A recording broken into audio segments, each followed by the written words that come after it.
तो आज हम लोग बात करेंगे think and grow rich book का 15वां चैप्टर के आगे के टॉपिक के बारे में। और आज हम लोग बात करेंगे अगले डर के बारे में। जैसे पिछले वीडियोस में हमने देखा गरीबी का डर, अब इसमें बताएंगे आलोचना का डर। आलोचना का डर इस पे बताते हैं कि लोगों को आलोचना का डर होता है, यानी मजाक उड़ने का डर होता है। कहीं वो लोग छोटी गाड़ी ले ले या फिर पुराने मॉडल की गाड़ी ले ले, इन सब बातों का डर होता है उन लोगों के अंदर। इसलिए लोग अपनी जरूरत से ज्यादा खर्च करते हैं, नई नई गाड़ियां लेने में खर्च करते हैं, लोगों को दिखाने में खर्च करते हैं। वे लोग और परेशानी में पड़ जाते हैं। इसलिए कहते हैं कि हम लोगों को इन सब की चिंता नहीं करनी चाहिए, अपने अंदर आलोचना का डर नहीं रखना चाहिए। और कहते हैं कि जिन लोगों में आलोचना का डर होता है वैसे लोग हमेशा छोटे छोटे ही काम ही करते रह जाते हैं, वैसे काम करते रहते हैं जो बाकी के लोग कर रहे होते हैं। और वे अपना बड़ा लक्ष्य नहीं बना पाते हैं और ना बड़ी उड़ान भर सकते हैं, ना ही कोई बड़ा काम करते हैं या फिर कुछ हटकर कुछ भी वैसा काम नहीं करते हैं। वे बस वही काम करते रहते हैं जो बाकी के लोग आसपास में कर रहे हैं, वैसा ही वो भी काम करते हैं। क्योंकि उन्हें डर होता है कि कहीं मेरा मजाक ना उड़ जाए, मैं अलग तरीके से कुछ करूंगा और कहीं मेरा मजाक ना उड़ जाए। इसके लिए वो लोग फंस जाते हैं, लोग बस इसी डर के कारण। तो ये डर हमें अपने अंदर नहीं रखनी है, अपने काम को करते जाना है। लोग क्या कहेंगे, लोग कुछ भी कहने तो लोगों का काम है कहना। फिर इसके लक्षण के बारे में बताते हैं कि इसमें 4-5 लक्षण है। इसमें पहला है आत्मचेतना। आत्मचेतना यानी सेल्फ कॉन्शियसनेस। दूसरा है संतुलन की कमी यानी बैलेंस डिसऑर्डर। तीसरा है हीन भावना। चौथा है व्यक्तित्व यानी पर्सनैलिटी। और पांचवा है अपव्यय यानी फिजूल खर्च, जरूरत से ज्यादा खर्च करना, फिजूल में खर्च करना। तो देखते हैं आत्मचेतना यानी सेल्फ कॉन्शियसनेस में ये क्या कहते हैं कि इसमें लोग अजनबी से मिलने में या फिर हम लोग कोई नया काम करने के लिए कई लोगों से मिलने जाते हैं, तब हम लोगों के अंदर जब ये डर होता है कि वो मेरा क्या मजाक उड़ाना दे या फिर वो मुझे क्या कहेगा, इस तरह का जब हमारे अंदर डर होता है तो हम लोग किसी से मिलने में घबरा जाते हैं और फिर हाथ पैर कांपने लगता है। इस तरीके का हर कोई अपना एक्सपीरियंस करता है कि लोग वो मेरे बारे में क्या बोलेगा या फिर इम्प्रेशन कैसा बनेगा, ये सारी चिंता हमारे अंदर पहले ही आ जाती है।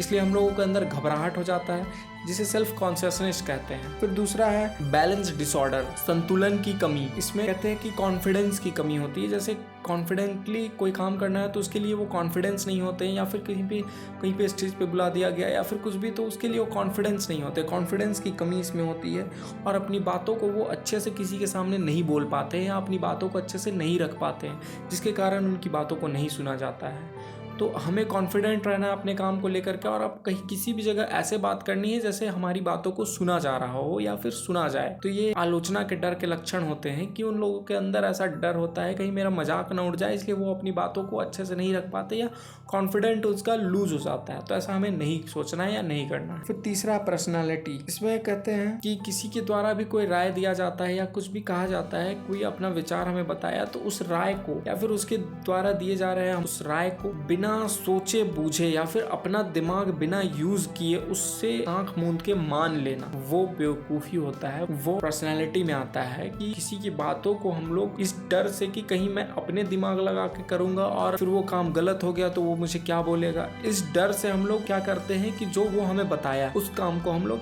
जैसा वो बताया वैसे ही कर दिए बिना अपना दिमाग लगाए। हो सकता है वो फिर आगे चल के गलत भी हो सकता है सही भी हो, दोनों कुछ हो सकता है। लेकिन हम लोगों को कहीं भी कोई कुछ बता रहा है तो उस जगह पे फिर अपना भी दिमाग यूज करना है। ऐसा नहीं कि कोई कुछ बोला और आंख बंद के हम लोग चल दिए, वैसा भी नहीं होना चाहिए। और इसमें दृढ़ता की कमी होती है, आकर्षण की कमी होती है, और फिर किसी मुसीबत का सामना नहीं करना, किसी मुद्दे का सामना नहीं करना, उससे पीछे भागना है। ऐसी पर्सनैलिटी जिनके अंदर होती है कि आलोचना का डर होता है कि किसी मुसीबत आई तो फिर उस मुद्दे पर हम कुछ ना बोले या फिर उस मुसीबत का हल ना निकाले ताकि कोई मेरा मजाक ना उड़ा ले, उससे पीछे हट जाना। या फिर अपने दृढ़ता पर कमी, मतलब कि आलोचना के डर से जो काम कर रहे हैं उस पर छोड़ दिए, उस पर स्टिक ना रहें।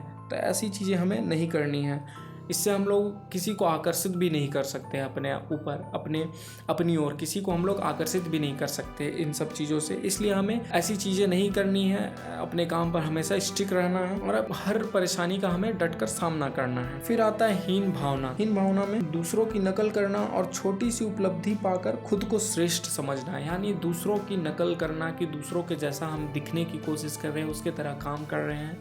तो ये नहीं करना है, दूसरों से सीखना है लेकिन उनके तरह एज इट इज़ नहीं करना है, बस दूसरों से सीखना है और फिर अपना भी दिमाग यूज़ करके फिर उस रास्ते पर चलना। अगर हम लोग किसी रास्ते पर चलना चाहते हैं और किसी को देख रहे हैं तो हम लोग उनसे सीखे, फिर अपने दिमाग लगाकर अपनी सिचुएशन के अकॉर्डिंग फिर हम लोग उस रास्ते पर चलेंगे। तो ये होता है एक इंटेलिजेंट दिमाग का काम। और फिर ऐसे लोग छोटी सी उपलब्धि, मतलब छोटा सा कुछ हो गया कि नहीं, कुछ नौकरी पा ली या कुछ कर लिए या फिर कुछ भी छोटा सा उपलब्धि आ गया और अपने आप को बहुत महान समझ लेंगे। वाह क्या तीर मार दिया मैंने, क्या कर दिया, फोड़ दिए, ये कर दिए, वो कर दिए, पूरा 7वें आसमान में उड़ने लगेंगे। तो ऐसा नहीं होना है कि कोई भी उपलब्धि आ जाए, कितना बड़ा भी हम लोग का अचीवमेंट हो, खुश होना है, सेलिब्रेट करना है, लेकिन उसे सिर पे नहीं चढ़ाना है। इसलिए कहते हैं कि उस सेलिब्रेशन को हमें सेलिब्रेट करना है, आगे बढ़ना है और अपने काम में लग जाना है। ऐसा नहीं कि उस उपलब्धि को या उस अचीवमेंट को हम लोग अपने सिर पर चढ़ा लिए और लोगों को कुछ समझ ही नहीं रहे कि हम ही महान है,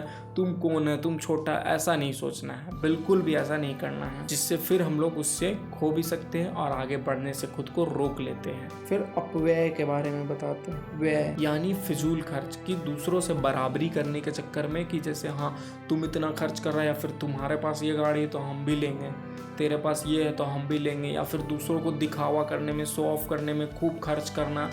तो ये सब फिजूल खर्च है, ऐसा हमें नहीं करना है। वो क्या कर रहा है नहीं कर रहा है उसे करने दो, कोई बात नहीं। तुम अपने हिसाब से चलो कि हमें क्या करनी है, हमें कौन सी गाड़ी रखनी है, हम मेरा पॉकेट कितना अफोर्ड कर सकता है, कितनी मेरी सेविंग हो सकती है। ये सब चीज़ें हम लोगों को अपने अकॉर्डिंग चलना है कि हाँ मैं ये गाड़ी अफोर्ड कर सकता हूँ तो यही लूँगा, वो नहीं कर सकता तो ये नहीं कि उसको दिखाने के चक्कर में लोन ले करके गाड़ी खरीद लिए, ये कर लिए, EMI पे भर रहे हैं गाड़ी, या फिर घर ले लिए बड़ा घर, EMI पे भर रहे हैं, जा रहे हैं। तो वो सब काम हमें नहीं करनी है।